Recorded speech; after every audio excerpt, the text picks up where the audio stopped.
인간의 감정까지 통제하는 노동시장의 문제를 우리보다 앞서 맞이했던 미국.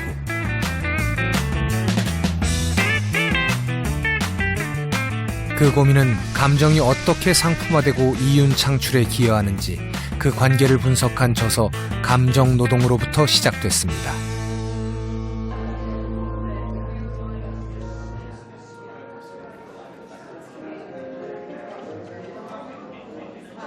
감정노동의 출간 이후 30여 년이 흐른 지금, 이 책의 저자인 혹실드 교수는 스스로 제기한 문제의 답을 찾았을까요? Since I wrote The Managed Heart in 1983, we've moved into a new era of neoliberalism, which involves more service jobs moving into the for-profit sector.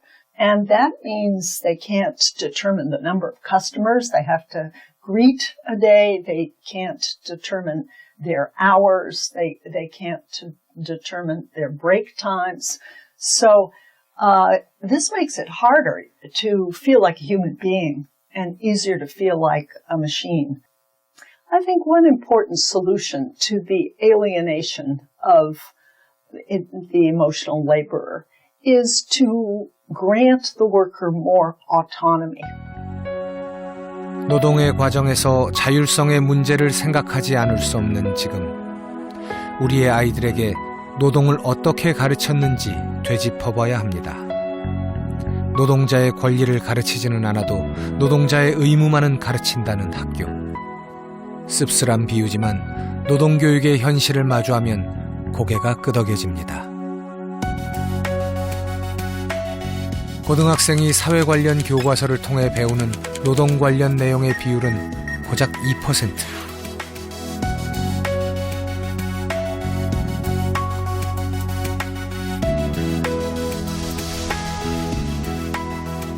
그 시간 역시 미미해서 초등학교에 입학해 고등학교를 졸업할 때까지 노동교육에 할애되는 시간은 최대 5시간에 지나지 않습니다.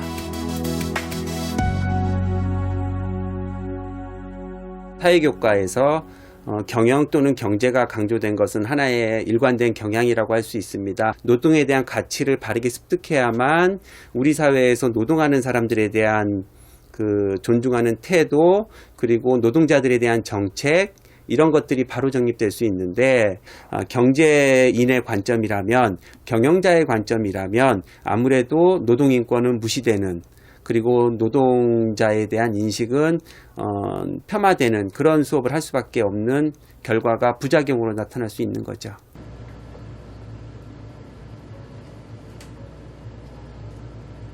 노동에 대한 홀대, 그리고 경제성장이라는 담론에 밀려 삶에서 필수적인 노동교육을 학교에서 접할 기회가 거의 없었던 아이들.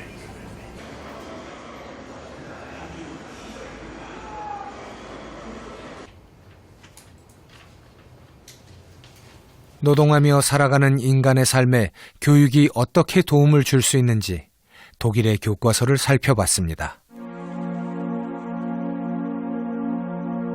이 책들은 한국의 중학교 과정에 해당되는 독일의 교과서입니다. 교과서는 노동자의 수와 실업자의 수, 그리고 점점 늘어나고 있는 비정규직 문제와 같이 곧 직면하게 될 노동시장의 현실을 꼼꼼히 다루고 있습니다. 그중 특히 눈에 띄는 건 모의 단체 교섭 놀이.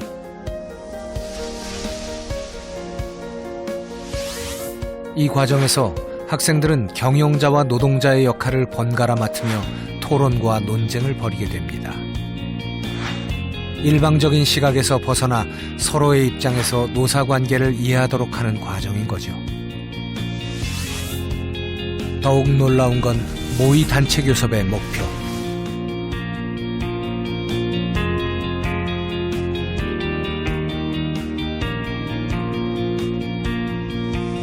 그뿐만이 아닙니다.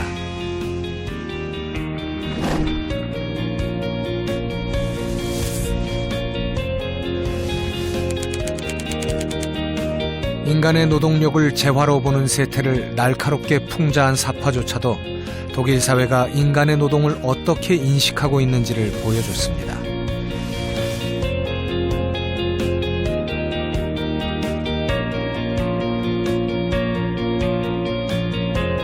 마침 새롭게 개정돼 앞으로 현장에 적용될 우리 교육과정에는 중학교와 고등학교의 필수 과목에 노동 관련 내용이 추가됐습니다.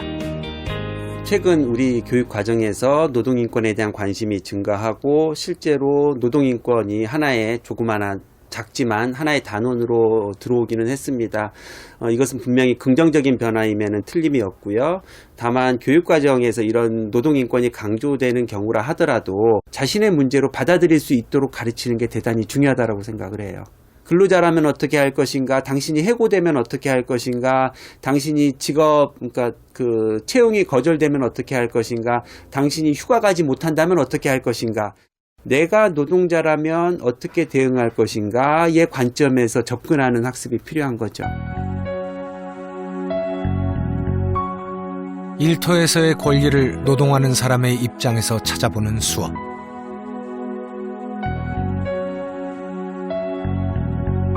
궁금했습니다. 지금까지 배우지 못했던 노동에 관해 새롭게 배우게 될 때 우리 아이들은 어떤 생각을 하게 될까요?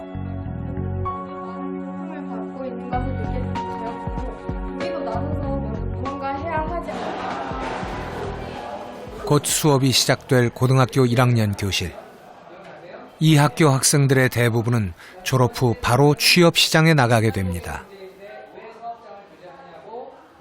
오늘 수업의 목표는 감정노동에 대한 성찰. 학생들은 이 수업을 위해 졸업한 선배들을 직접 만났습니다. 간단히 직업소개부터 부탁드릴게요. 저는 가전 서비스 회사에서 20년 넘게 근무하고 있는 서비스 기사예요. 제가 일하는 회사에서 차더솔 선배는 주식 투자 상담원인데 감정 노동을 하는 사람들 중에 하나잖아요. 근데 다솔 선배가 이런 좋은 직장에 갔는데 이런 직장에서 어떤 일을 하고 또 어떤 고객들을 상대하며 모멸감을 느낄까 또는 어려운 점을 느낄까 궁금해서 인터뷰를 하게 되었습니다. 뉴스의 흔한 소재로만 접해왔던 감정노동. 선배를 통해 직접 듣는 감정노동의 현실은 더 이상 남의 일이 아닙니다. 나의 일이 되면 알고 싶은 게 많아지게 마련. 발표가 끝나기 무섭게 아이들의 질문이 시작됩니다. 그 인터뷰 하실 때 이제 물건을 던지시는 진상 손님도 있다고 들었는데 그런 진상 손님을 만날 때는 어떤 식으로 대처를 하시는지 좀 특별하게. 무슨 대답이 나올까요? 상담원이 그 회사에 소속된 분이시니까 그 고객한테는 함부로 무슨 짓을 하지는 못할 거고 받는 그 물건을 던지신다고 해도 받는 방법밖에 없다고 생각을 해요, 저는. 왠지 씁쓸해집니다. 손님인데 저희가 똑같이 고객 상담해 주시는 분이 똑같이 던질 수는 없는 거고 그걸 받든가 아니면 그냥 맞아, 피하는 방법밖에 없다고 생각을 해요. 곧바로 이어진 토론에서도 아이들이 직접 보고 들은 현실이 쟁점이 됐습니다. 자기 마음만 갖고 하면 여기 아무 데서 일을 못 한다고 생각을 해요. 사회생활을 아예 못할 것 같아요. 개인은 힘들죠. 그거를 막아주니까. 그러면 회사에서 만약에 그거는 니네들이 알아서 극복해야 될 문제라고 판단해버리면 어떡하죠? 그게 지금 현실 아니에요? 뭐지, 무서워. 뻔해.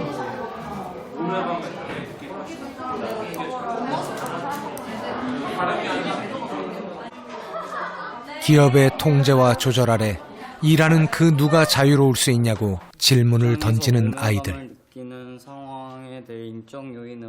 변화가 오지 않는다면 이 아이들은 2년 후 개인의 자유는 없다고 말한 바로 그 취업 시장으로 두려움의 한 발을 내딛게 될 겁니다. 무조건적인 서비스만 강요하는 게 아니라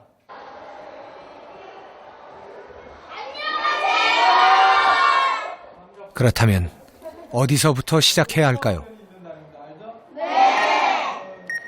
이 교실에서 펼쳐질 수업의 주제는 일하는 사람의 권리입니다. 자, 가불이 어떤 얘기인지 자기가 아는 이야기 한번 해보자. 가불. 우리 저 예은이가 해볼까? 밥이 그 어떤 것보다 위에 있는 스타일이고 이 아래에서 조금 좀 받들어주는 그런.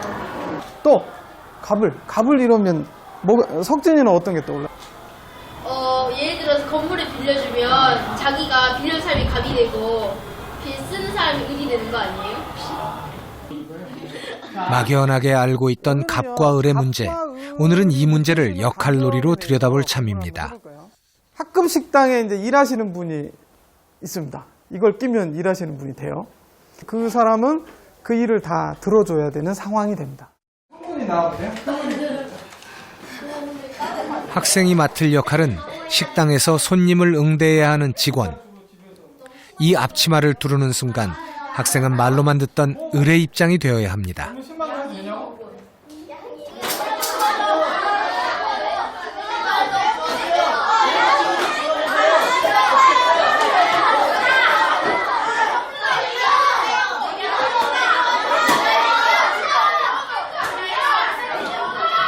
이 수업은 학생에게 어떤 감정을 느끼게 했을까요?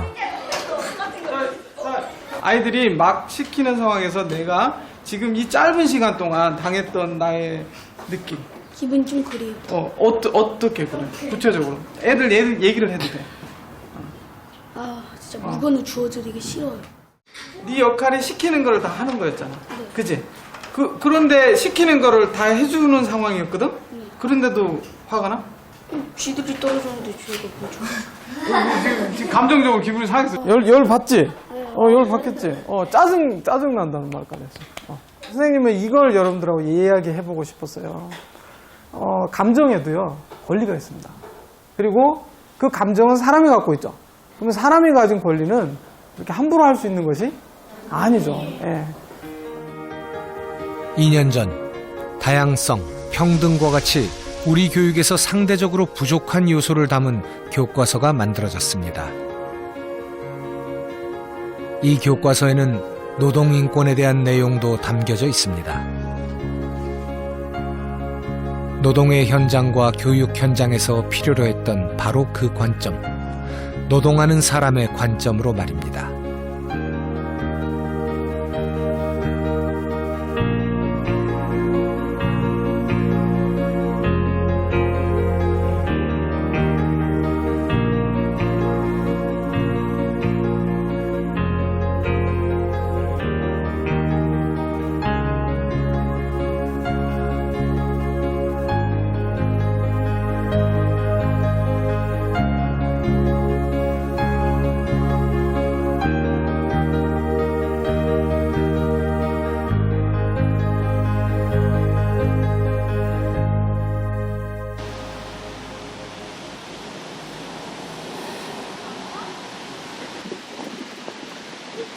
지난 10월 마트 직원들의 고충을 고스란히 담은 뮤지컬 한 편이 조촐한 분위기 속에서 공개됐습니다. 이 자리에는 노동의 현장에서 인간의 감정을 찾기 위해 애쓰는 이효숙 씨와 박상순 씨, 그리고 직원에 대한 회사의 보호를 요구한 박수미 씨도 참석했죠. 오늘의 무대 위엔 진짜 그들의 감정이 있습니다. 애들이 엄마가 좋은 데서 일하는 줄 알았거든요. 근데 얼마 전에 TV 보고 안 거예요. 엄마 마트 나가지 말라고. 속상하죠. 부끄럽고.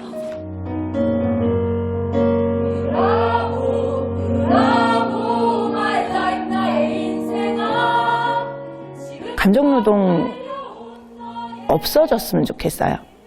이 사람이 감정노동자이기 때문에 보호해주세요가 아니라 사람이면 사람한테 그렇게 하는 게 아니라는 게 법으로 정해줬으면 좋겠어요. 저희가 감정노동 이전에 그냥 노동자로서 보호받을 수 있는 거라고 생각이 들어요. 그래서 누구나 다 같이 사람이기 때문에 존중을 받아야 되는 그런 세상이 됐으면 좋겠어요. 그랬으면 좋겠어요, 저는. 그래서 상처받는 사람이 없었으면 좋겠어요. 회사도 그렇고 고객도 그렇고 아줌마들을 너무 함부로 대하니까 그게 제일 힘들지 뭐. 아니 고객은 왕인데 아줌마들은 노예고 기계 부속이고 로봇이고. 우리도 사람인데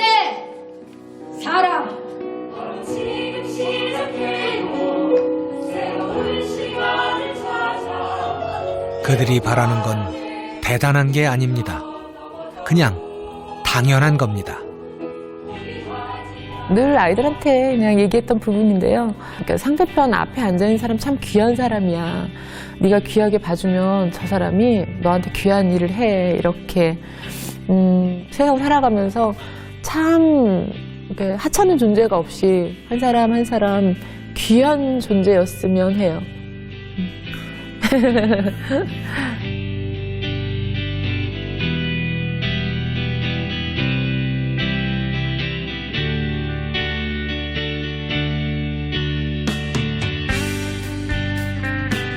우리는 질문해야 합니다.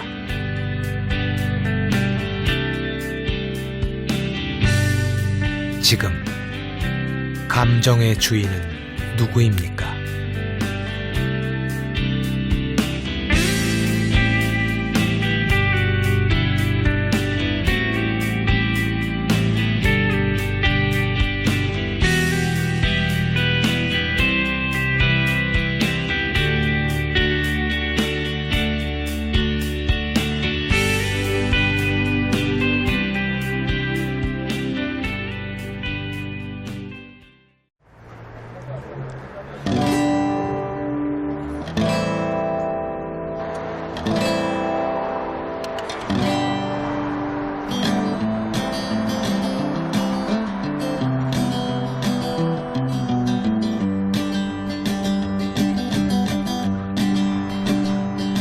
저희 캐셔 라인에 계산대에 의자가 어느 날 갑자기 생겼어요. 그래서 아 이게 웬일이지?